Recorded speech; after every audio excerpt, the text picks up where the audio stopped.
रंगीबेरंगी खोडी. पॉपी नावाच्या खारीच्या डोक्यात एक खोडकर कल्पना आली. ती तिच्या मिशांमध्ये फडफडली आणि शेपटीला गुदगुल्या करू लागली. तिचा जिवलग मित्र बार्नबी नावाचा बॅजर डुलकी घेत होता आणि पॉपीला एका मुलाचा हरवलेला वॉटर कलरचा सेट सापडला होता. बार्नबीला अजून रंगांची गरज आहे.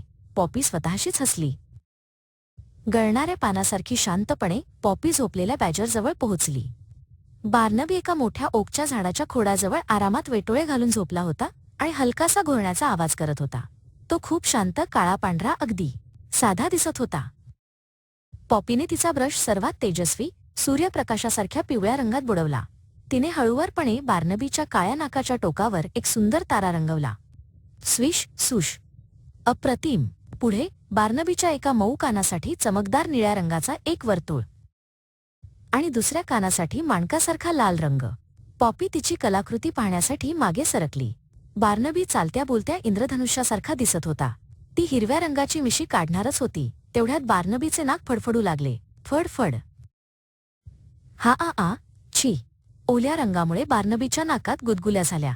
त्याने एक मोठी बॅजरच्या आकाराची शिंक दिली. ती शिंक इतकी मोठी होती की पॉपी मागे फेकली गेली आणि कोलांटी उडी खात पडली. धप्प. पॉपी तिच्या वॉटर कलर सेटच्या मध्यभागी पडली. जेव्हा ती गोंधळून बसली तेव्हा ती आता साधी तपकिरी खार राहिली नव्हती.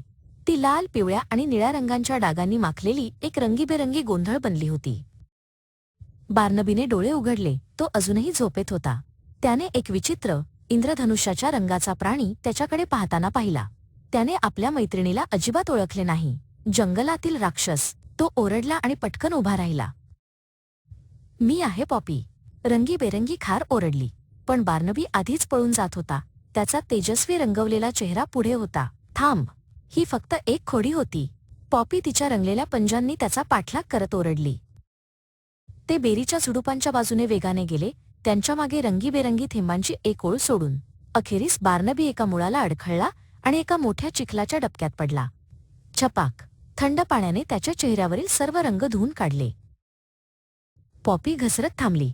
बार्नबीने इंद्रधनुषी डबक्यातील आपले प्रतिबिंब पाहिले, मग रंगलेल्या पॉपीकडे पाहिले आणि हसू लागला. एक खोल, गडगडाटी हसू ज्याने त्याचे पोट हलले. ठीक आहे पॉपी. तो हसला. तू जिंकलीस. तू माझ्या दिवसात नक्कीच अधिक रंग भरलेस. आणि ते दोन मित्र एकत्र हसले. एक बॅजर आणि एक इंद्रधनुषी खार, एकमेकांच्या शेजारी.